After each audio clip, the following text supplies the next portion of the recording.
Hello বন্ধুরা, কেমন আছেন সবাই? আশা করছি ভালো আছেন, সুস্থ আছেন। আমিও ভালো আছি। আজকে চলে এসেছি আবারও একটি নতুন রেসিপি নিয়ে। মোচার চপ। শীতের সময় মোচার চপ খেতে ভালো লাগে। আজকে আমি আবারও সহজ পদ্ধতিতে ঘরোয়া উপকরণ দিয়ে ঘরোয়া রান্নাঘরে আপনাদেরকে মোচার চপ তৈরি করে দেখাবো।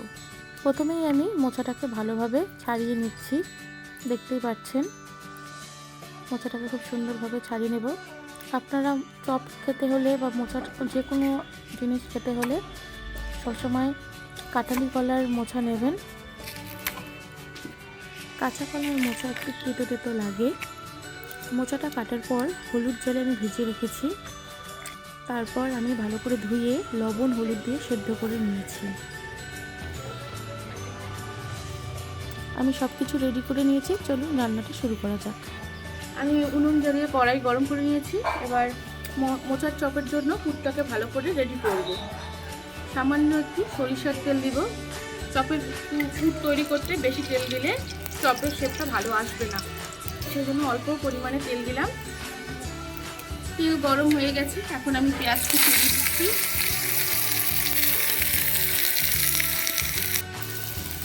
পেঁয়াজটা হালকা লাল লাল হয়ে এসেছে। এখন আমি কুচি করা কাঁচা লঙ্কা, ছোটো করা রসুন এবং আদা কুচি দিয়ে দিচ্ছি।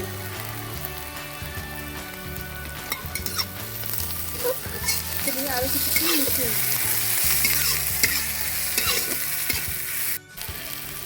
চপের মধ্যে বাদাম খেতে ভালো লাগে। কামড়ে কামড়ে বাদাম পড়লে দারুণ লাগে, সেজন্য আমি কিছুটা চিনে বাদাম দিয়ে দিচ্ছি। বেশ কিছুটা চিনে বাদাম দিয়ে দিচ্ছি। একসঙ্গে আবারও ভালো করে ভেজে নেব। আমার এটা ভাজা বাদাম, সেজন্য আমি আগে ভাজিনি, ভাজাই ছিল। এখন আবার কিছুটা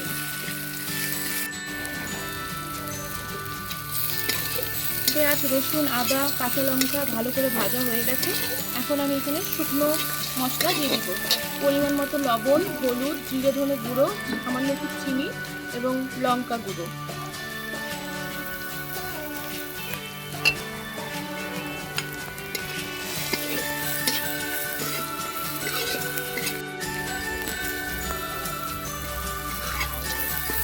মশলাটা থেকে কাঁচা গন্ধ বেরিয়ে গেছে।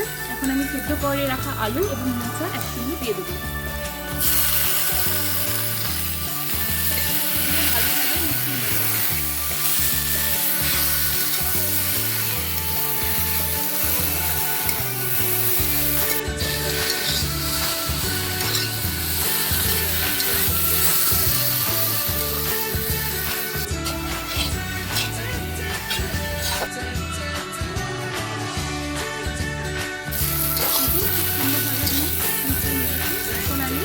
বাড়িতে তৈরি করা ভাজা মশলাটা দিব। এই ভাজা মশলা দিলে চপের সুগন্ধটা খুব দারুণ হয়, সেটাও দারুণ টেস্টি হয়, একদম দোকানের। এখানে আছে গোটা ধনে, গোটা জিরে, গোটা মৌরি, সঙ্গে দুটো দারচিনি, তিনটে এলাচ, দুটো লবঙ্গ আর কিছুটা পরিমাণ গোলমরিচ আর একটা তেজপাতা। এখন আমি দিয়ে দিচ্ছি।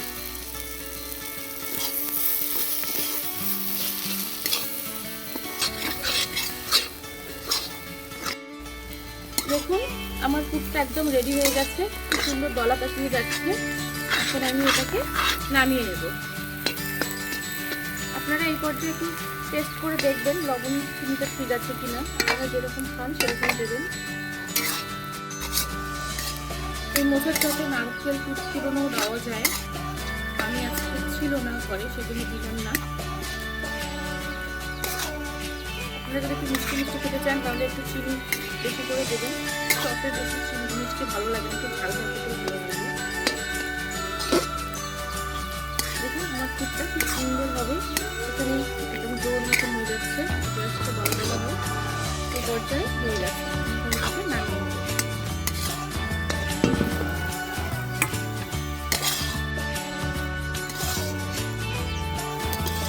আপনারা চাইলে ধনে পাতাও দিতে পারেন, আমি দেবো না।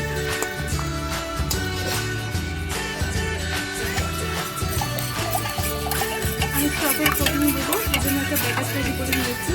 এখানে ময়দা আছে, কর্নফ্লাওয়ার সাথে দেবেন। আমি আজকে চালের গুঁড়ো আর ময়দা মিশিয়ে দিয়েছি, সঙ্গে কিছুটা লবণ দিয়েছি সামান্য পরিমাণ।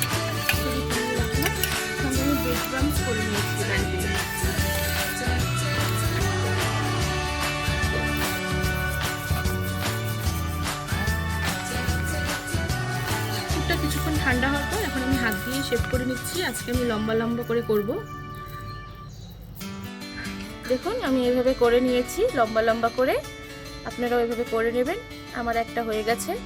আর গোল শেপ দেওয়ার সময় হাতে অবশ্যই একটু সরিষার তেল মেখে নেবেন, না হলে হাতে লেগে যাবে। এটা আমার একটা হয়ে গেল। এভাবে আমি বাকিগুলো করে নিচ্ছি।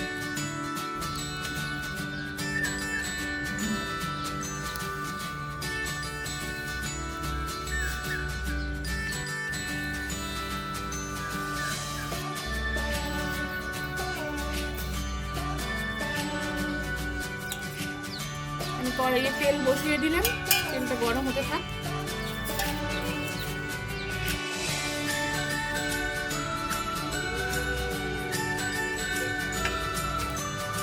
ব্যাটারের মধ্যে চুবিয়ে এখন আমি ব্রেড ক্রাম্বসটা দিয়ে দিচ্ছি।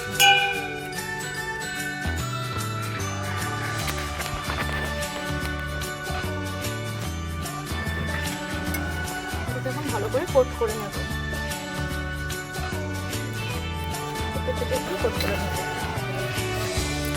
আপনারা চাইলে ডাবল কোটিংও করতে পারেন।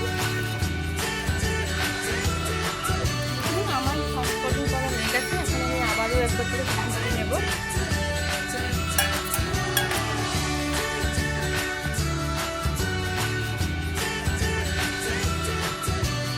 দেখুন বন্ধুরা, আমার সবগুলো ডাবল কোটিং করা হয়ে গেছে। আপনারা এই পর্যায়ে চাইলে ফ্রিজে রেখে দিতেও পারেন, আরও বেশি ক্রিস্পি হবে। আজকে আমার সময় নেই, সেই জন্য তাড়াতাড়ি ভেজে নিচ্ছি। দেখুন আমার তেলগুলো গরম হয়ে গেছে। এখন আমি একে একে ছেড়ে দিচ্ছি।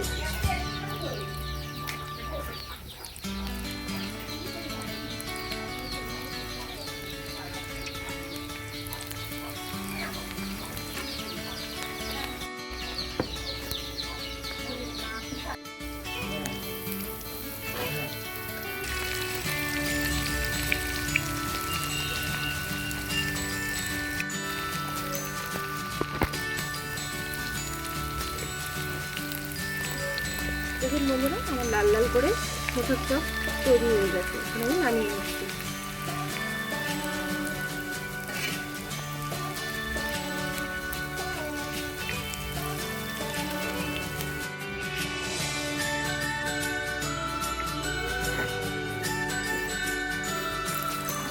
বাকিগুলো আমি ভেজে নিচ্ছি একরকম ভাবে, সব দিয়ে দিচ্ছি। এরকম শীতের দিনে সন্ধ্যায় এক কাপ ধোয়াটা গরম চায়ের সঙ্গে এরকম মুচমুচে চপ খেতে দারুণ লাগে। আপনারাও বাড়িতে তৈরি করে দেখবেন, অনেক ভালো খেতে লাগে। ধোয়াটা এক কাপ চায়ের সঙ্গে মুচমুচে মোচার চপ। ভিডিওটা দেখে কিছু ভালো লাগলে অবশ্যই একটা লাইক, কমেন্ট, শেয়ার করবেন। ফেসবুক পেজটিতে আমাকে ফলো করে দেবেন। আর সর্বপ্রথম ভিডিওটি পেতে হলে বেল আইকনটিকে ক্লিক করে রাখবেন। কেমন লাগলো আজকে ভিডিওটি কমেন্টে জানাবেন। দেখুন বন্ধুরা, আমার চপ মোচার চপ তৈরি হয়ে গেছে। আমি সব নামিয়ে নিয়েছি। আজকের জন্য এখানেই টাটা, বাই।